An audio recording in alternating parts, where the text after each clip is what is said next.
Hello दोस्तों, फिर से हाजिर हूँ क्लास 12th फिजिक्स की एक और इम्पोर्टेंट वीडियो लेकर। आज की वीडियो में हम 3 अंक वाले 20 बहुत ही महत्वपूर्ण प्रश्न इस वीडियो में आपको बताने वाले हैं। देखिए, बहुत कम टाइम बचा है, यानी 1.5-2 महीने का टाइम बचा है यूपी बोर्ड की परीक्षा के लिए। अब स्कीम तो आ चुकी है, 22 फरवरी से आपके पेपर स्टार्ट होंगे। तो भाई अब हमें बस उन क्वेश्चनों को टारगेट करना है जो सबसे इम्पोर्टेंट क्वेश्चन है, जो यूपी बोर्ड में कई बार पहले पूछे जा चुके हैं। देखो, बोर्ड में पेपर उन्हीं यही क्वेश्चन सबसे ज़्यादा बनते हैं जो बार बार मैंने यूपी बोर्ड में पूछे जा चुके हैं। देखिए, कोई भी क्वेश्चन हो, जैसे हम यहाँ पर आप देख सकते हो कैसे ये क्वेश्चन आपको दिख रहा है कि देखिए 17, 16, 15, 14, 12 देखो रिपीट हुआ है। ऐसे ही क्वेश्चन पूछ जाते हैं जो सबसे ज़्यादा इंपॉर्टेंट होते हैं, उन्हीं को फिर दोबारा यूपी बोर्ड में पूछ लिया जाता है। ज़्यादातर प्रश्न ऐसे ही पूछे गए हैं। तो आज हम ऐसे 3 अंक के 20 महत्वपूर्ण प्रश्न बताने वाले हैं जो यूपी बोर्ड में कई बार पूछे जा चुके हैं, ठीक है, और जो केवल 3 ही अंक के आपके पेपर में पूछे जाएंगे।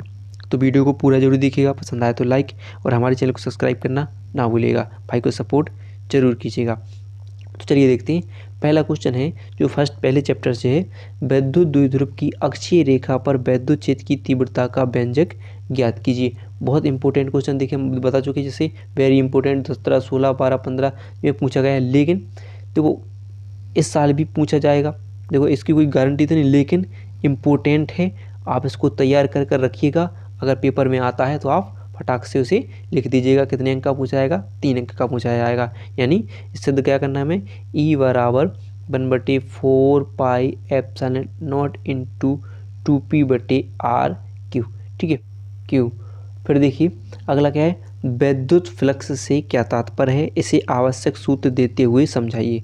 वैद्युत फ्लक्स की परिभाषा लिखनी होगी कि किसी भी बंद पृष्ठ, यानी किसी बंद पृष्ठ से गोलीय पृष्ठ से गुजरने वाली वैद्युत बल रेखाओं की संख्या को वैद्युत फ्लक्स कहते हैं। इसे फाई से प्रदर्शित किया जाता है और इसे आवश्यक सूत्र होता है, तो इसके लिए फाई ई बराबर ई ए कॉस थीटा हो जाता है, या E D A cos theta हो जाता है। इसके लिए ये फॉर्मूला होता है, किसके लिए? वैद्युत फ्लक्स के लिए हो जाता है, ठीक है। तो इसको तैयार कर लीजिएगा बेहतर तरीके से। देखिए ये भी वेरी इंपॉर्टेंट प्रश्न है। 2020, 19 और 9 और ये कितने 12, 9, 6 में ये प्रश्न पूछा जा चुका है। फिर देखिए एक और है, अनंत लंबाई के एक समान आवेश से सीधे तार के कारण वैद्युत क्षेत्र की तीव्रता। गॉस प्रमेय के अनुप्रयोग में एक न एक अनुप्रयोग पूछा जाएगा, तो ये भी बहुत इंपॉर्टेंट प्रश्न है। अनंत लंबाई के एक समान आवेशित तार के कारण वैद्युत क्षेत्र की तीव्रता का सूत्र का निर्धारण करने के लिए जाएगा। फिर देखिए प्रश्न नंबर 4 है, किसी वैद्युत द्विध्रुव की अक्षीय स्थिति में किसी बिंदु पर वैद्युत विभव का सूत्र स्थापित कीजिए। यानी ये भी वेरी इंपॉर्टेंट, वैद्युत विभव की अक्षीय स्थिति पर वैद्युत विभव का सूत्र का निर्धारण करना होगा, तो उसको भी तैयार कर लीजिएगा, ठीक है। जैसे आ जाएगा कि v बराबर 1/4 pi epsilon not into p/r square हो जाएगा, ठीक है। इस प्रकार ये हो जाएगा। फिर देखिए एक और, ये बहुत ही इंपॉर्टेंट हो जाएगा। देखिए, समांतर प्लेट संधारित्र की धारिता के लिए सूत्र का निगमन कीजिए जब इसकी प्लेटों के बीच आंशिक रूप से परावैद्युत पदार्थ रखा हो। ये बहुत इंपॉर्टेंट क्वेश्चन हो जाएगा। या फिर ऐसा हो जाता है कि एक और समांतर प्लेट संधारित्र की धारिता का व्यंजक का निर्धारण करने के लिए पूछा जाता है। तो देखो ये बहुत इंपॉर्टेंट होगा, तो इसको भी तैयार कर लीजिएगा। फिर तो अगला देखिए, मुक्त इलेक्ट्रॉनों का अनुगमन वेग समझाइए, या अनुगमन वेग व धारा घनत्व के बीच संबंध स्थापित कीजिए। या अनुगमन वेग तथा विद्युत धारा में संबंध स्थापित करने के लिए पूछा जाएगा। तो देखिए बहुत इंपॉर्टेंट प्रश्न है। 2017, 16, 13, 10, 2006 में यह प्रश्न पूछा जा चुका है, तो इसे भी आप अच्छे तरीके से तैयार कर लीजिएगा। फिर देखिए वैद्युत विभव 7वां प्रश्न है, विद्युत वाहक बल तथा विभवांतर में अंतर स्पष्ट कीजिए। अंतर लिखने के लिए आ जाएगा विद्युत वाहक बल तथा विभवांतर में अंतर, बहुत इंपॉर्टेंट होगा, तो इसको भी तैयार कर लेना है हमें। फिर देखिए एम्पियर का परिपथीय नियम लिखिए, इसकी सहायता से लंबी धारावाही परिनालिका के केंद्र में उत्पन्न चुंबकीय क्षेत्र की तीव्रता का व्यंजक ज्ञात कीजिए।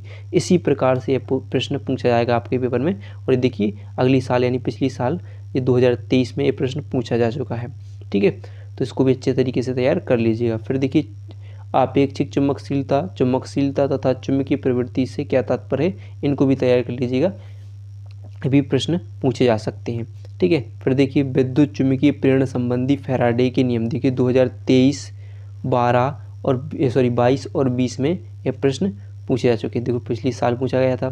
फिर देखिए विद्युत चुम्बकीय तरंगें क्या हैं, ये कैसे उत्पन्न होती हैं, इनके प्रमुख गुणों का उल्लेख कीजिए। ये प्रश्न केवल 2020 में पूछा गया, लेकिन प्रश्न इंपॉर्टेंट है क्योंकि जो आपका लास्ट चैप्टर है फर्स्ट बुक का, तो उसमें विद्युत चुम्बकीय तरंगें हैं जो सबसे इम्पोर्टेंट प्रश्न है, तो इनमें से प्रश्न पूछा जा सकता है। और विद्युत चुम्बकीय तरंगें कौन कौन सी, जितनी भी तरंगें हैं उन सबके तरंगदैर्घ्य और जो इनके सब गुण वो अच्छे तरीके से तैयार कर लीजिएगा।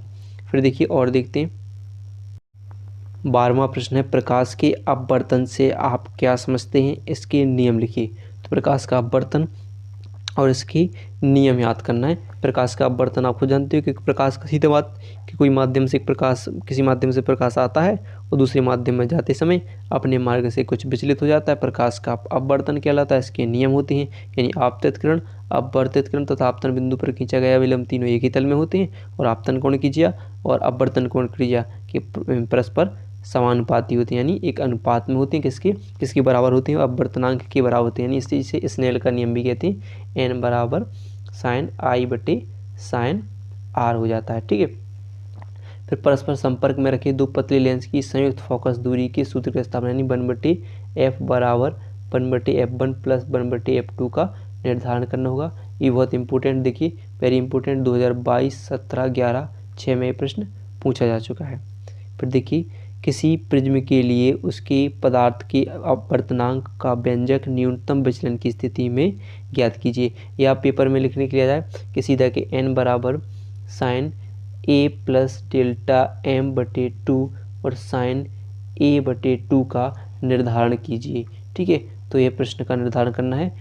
तो या क्वेश्चन आ जाए कि प्रिज्म के न्यूनतम विचलन कोण, अपवर्तनांक और प्रिज्म कोण में संबंध, तब भी ये प्रश्न आपको यानी इसको हल करना होगा।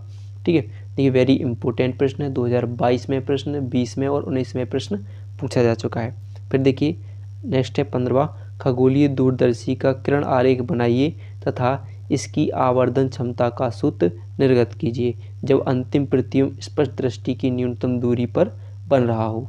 देखिए 2022, 20, 19, 17 में भी प्रश्न पूछा जा चुका है। देखिए ये खगोलीय दूरदर्शी, सूक्ष्मदर्शी, इनसे एक ना एक प्रश्न जरूर बनेगा आपके पेपर में, तो इनको अच्छे तरीके से तैयार कर लीजिएगा।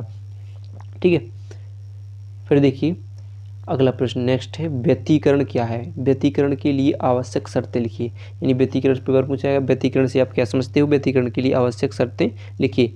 देखिए वेरी इंपॉर्टेंट प्रश्न 2023, 22, 20, 19, 16, 15, 13, 11, 9, 7, 5 कितनी बार पूछा चुका, तो कितना इंपॉर्टेंट हो सकता है आप खुद समझ सकते हो, तो इनको अच्छे तरीके से तैयार करना है। फिर देखिए व्यतिकरण तथा विवर्तन में अंतर, वेरी इंपॉर्टेंट, 17, 16, 14 में पूछा गया, लेकिन बहुत इंपॉर्टेंट प्रश्न है, इस साल आपके पेपर में पूछा जा सकता है। फिर देखिए रदरफोर्ड तथा बोर का परमाणु, यानी रदरफोर्ड का परमाणु मॉडल और उसकी कमियां, और साथ में बोर का परमाणु मॉडल, इनको याद करना है, वेरी इंपॉर्टेंट प्रश्न है, वेरी इंपॉर्टेंट, दोनों वेरी इंपॉर्टेंट होंगे, तो इनको तैयार कर लेना है। ठीक है, फिर देखिए पीएन संधि डायोड पूर्ण तरंगदृष्टकारी के रूप में, एक अर्ध तरंगदृष्टकारी के रूप में, इन 4 प्रश्न है। देखो पीएन संधि डायोड होता है, अलग होता है, ठीक है, भी अलग हो जाएगी, और ये दो प्रश्न यानी पूर्ण तरंगदृष्टकारी के रूप में, अर्ध तरंगदृष्टकारी के रूप में, बहुत इंपॉर्टेंट 4 प्रश्न हैं, सबसे इंपॉर्टेंट प्रश्न होते हैं, इनमें से एक ना एक प्रश्न जरूर आता है। तो देखो ये 2023 में पूछा गया था, और अर्ध तरंगदृष्टकारी को भी साथ में आपको याद करना है। फिर देखिए और नाभिक की द्रव्यमान क्षति से आपसे क्या तात्पर्य है, यह नाभिक की बंधन ऊर्जा से कैसे संबंधित है।